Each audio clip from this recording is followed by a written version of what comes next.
Agenda अलग चीज होती है। ये हिंदुस्तान है, संविधान और न्यायपालिका चलता है, हमें आपको मानना पड़ेगा। हमने बार बार बोला है, प्रभुराम मेरे आस्था का विषय है, राजनीतिक विषय नहीं है। भारतीय जनता पार्टी धर्म के नाम पे राजनीति करना चाहती है, जो समाज के लिए ठीक नहीं है, क्योंकि समाज के अंदर में जब भी ये बात करेगी तब भी हमेशा धर्म के नाम पे एक नफरत की राजनीति फैलाना चाहती है, जो ठीक नहीं है। हम धर्म आस्था का विषय बार बार कहते हैं, साधु संतों का सम्मान करने वाले लोग हैं हम। ये भारतीय जनता पार्टी की तरह नहीं है हम। इसलिए भारतीय जनता पार्टी समाज के अंदर में कहते हैं ना, जब समाज में शांति होगी तब नए युग की क्रांति होगी। ये समाज में शांति नहीं रखना देना चाहते, ये समाज को न्याय कुरतते रहते हैं। ये चाहते नहीं कि समाज के अंदर में, क्योंकि समाजवादी पार्टी शांति प्रिय पार्टी है। शहजाद पूनावाला, आप शांति को भंग करने वाली पार्टी है, जवाब दीजिए। हम चर्चा बैठ के कर रहे हैं क्योंकि चुनाव होने वाला है कल हमने नहीं आज चुनाव का राष्ट्र। नाविका जी, क्योंकि उन्होंने एक सवाल पूछा है, अब बीच में बिना इंटरप्शन के मुझे जवाब देने का अवसर दीजिए, क्योंकि वरना मेरा जवाब जो है इनके कैकोफोनी में दब जाएगा। मैं कैकोफोनी में नहीं दबाना चाहता मेरे उत्तर को। कृपया करके बहुत महत्वपूर्ण उत्तर है, थमेगा नहीं, रुकेगा नहीं, आप बोलिए। नहीं आने वाली है, बीजेपी की सरकार जा रही है, इसलिए अशोक तंवर जैसे। नाविका जी, अभी तहसीन ने और इन्होंने दोनों ने राम नरेश अग्रवाल का जिक्र किया। राम नरेश अग्रवाल का प्लीज मैं रिक्वेस्ट करता हूं टाइम्स नाउ से हाथ जोड़कर कैकोफोनी प्लीज कम करवा दीजिए। राम नरेश अग्रवाल ने वो बयान जुलाई 2017 में दिया और मार्च 2018 में उन्होंने समाजवादी पार्टी छोड़ी। उनको समाजवादी पार्टी ने इस बयान के लिए क्यों नहीं निकाला? आज ये यहां पर छाती कुर्ता फाड़ रहे हैं अपना। उन्होंने 6 महीने 8 महीने तक राम नरेश अग्रवाल पर कोई बयान नहीं, कोई एक्शन नहीं, उल्टा डिफेंड किया और कहा बिल्कुल सही कहा। उन्होंने माफी मांगी उस बयान के लिए जब समाजवादी पार्टी छोड़ी। तब अनुराग से पूछिए कि आज बताइए कि मठाधीश को माफिया बोलने वाले पर क्या कार्रवाई? बोलिए कि अफजल अंसारी ने जो बयान दिया है महाकुंभ पर, उस पर क्या कार्रवाई? बोलिए कि क्या कार्रवाई की उन्होंने स्वामी प्रसाद मौर्य पर, जिन्होंने किस प्रकार से रामचरितमानस पर बोला? एक को कार्रवाई नहीं की। इसीलिए मैं कहता हूं कि Anurag Bhadauria master of distraction and master of obstruction है। केवल अनुराग भदौरिया क्या राहुल गांधी, अखिलेश यादव और नरेश अग्रवाल का एक ही स्तर है राजनीति में? लास्ट पर मैं जवाब दे दूं? जवाब दे दूं? बिल्कुल। देखिए भारतीय जनता पार्टी के साथ समस्या ये हो गई है, अभी कह रहे हैं जब जवाब दिया था तब उस समय समाजवादी पार्टी में थे, तो उन्होंने जब इस तरह की बात बोली, प्रभुराम का अपमानजनक शब्दों का इस्तेमाल किया, तो आपने पार्टी में क्यों ले लिया? ऐसे व्यक्ति को तो नहीं लेना चाहिए था। नहीं, पर आप भी तो मंत्री भी नहीं, दोनों तरफ से नहीं खेल सकते आप अनुराग भदौरिया। हर्षवर्धन त्रिपाठी जी जब बोला तब समाजवादी पार्टी में थे और समाजवादी पार्टी धर्म के नाम पर राम के भक्त हैं, लेकिन उन्होंने कोई कार्रवाई नहीं की। सवाल पूछ रहे बीजेपी से कि आपने क्यों ले लिया नरेश अग्रवाल को? अब ये वॉट अबाउटरी नहीं तो क्या है? लेकिन अब क्या इस वॉट अबाउटरी में तो कभी कोई द एंड नहीं है, क्योंकि राउंड चलता रहेगा। लेकिन सवाल यहाँ दूसरा है। सवाल ये है कि क्या भारतीय जनता पार्टी में रहते हुए किसी नेता के मुंह से ये निकल भी सकता है? उसका जवाब है नहीं। निकलता भी है तो क्या करेगा? मुंह छिपा के भागेगा। उधर क्या होगा? उधर वो बड़े दंभ के साथ वो सदन में बोला था नरेश अग्रवाल ने, वो जो बेहद जिसको कहें कि निकृष्ट बयान था उनका, और उस वक्त समाजवादी पार्टी के लोग उससे आनंदित हो रहे थे। फर्क है ये।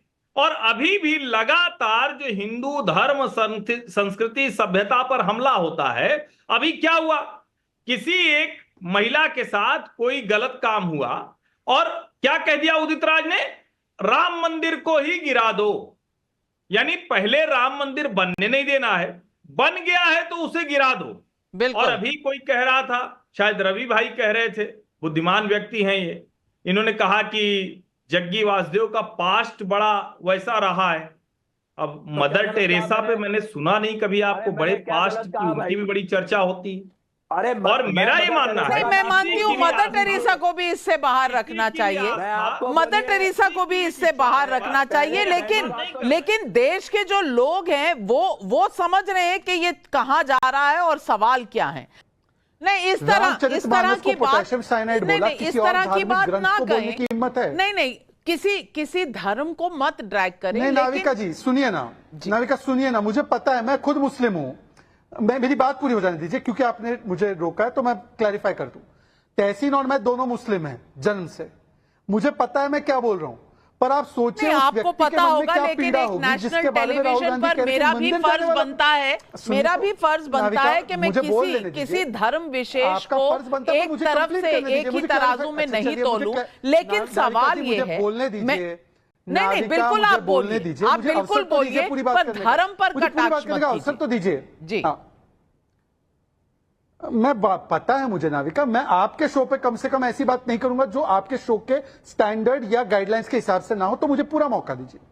नाविका जी, ये वही मंडली है जो कहती है कि धर्म को कानून और क्राइम से अटैच मत कीजिए, तो मंदिर जाने वाले कैसे मोलेस्टर बन गए भाई? मस्जिद जाने वाला बॉम्ब ब्लास्ट नहीं करता ना, ये मैं मानता हूं, मैं बोल रहा हूं, तो मंदिर जाने वाला कैसे मोलेस्टर बन गया? इस पर व्याख्या करे राहुल तहसीन पूनावाला। तहसीन जवाब दीजिए, और अनुराग जी आ रही हूं। नहीं, देखिए, राहुल जी का ये उस बयान के बारे में मैंने सुना नहीं, उनका कौन सा बयान था, किस कॉन्टेक्स्ट में वो बयान कहा गया, मैं उस बयान के बारे में मैं जानता नहीं हूँ। लेकिन माँ सीता का कोई सबूत नहीं है जन्म का, ऐसे महेश शर्मा जी ने कहा। राम सेतु का कोई सबूत नहीं, ऐसे जितेंद्र सिंह जी का। और भगवान विष्णु, भगवान शिव, भगवान राम के बारे में नरेश अग्रवाल जी ने क्या बोला? और नहीं, भगवान राम तो आपके हिसाब से काल्पनिक ही थे, काल्पनिक ही थे। ये तो एफिडेविट भी कांग्रेस पार्टी ने सुप्रीम कोर्ट में दिया था। लेकिन अनुराग भदौरिया, ये हट के बच के निकलना ये सही नहीं है।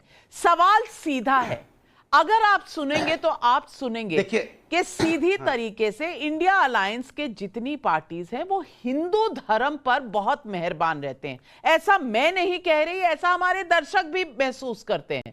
संजय मिश्रा भदोई से पूछ रहे हैं, जब भ्रष्टाचार की जांच करने ईडी की टीम के कुछ अधिकारी पश्चिम बंगाल जाते हैं तो उन पर हमला हो जाता है और पूरा विपक्ष हंगामा करने लगता है, लेकिन एक सनातन संस्था पर जब 150 पुलिस वाले छापा मारते हैं तो सारे सो कॉल्ड सेक्युलर एक क्यों हो जाते हैं? ये क्या फॉर्मूला?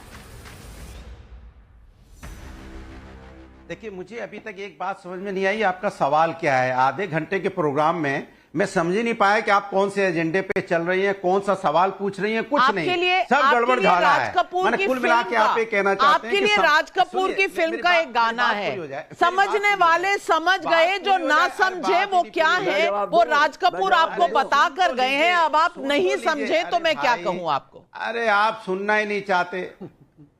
अच्छा, सुनना ही नहीं चाहते आप। अभी नरेश अग्रवाल जी की बात बताऊंगा तो आप अभी हल्ला मचाने लगेंगे। उन्होंने प्रभु के बारे में क्या बोला था, इनके निषाद जी उन्होंने क्या बोला था, प्रभु राम तो दरसत के बेटे ही है, तब आप नहीं उसका जवाब देंगे। गलत बोला था, मुझे जवाब देने की जरूरत नहीं है, शहजाद पूनावाला जवाब देंगे।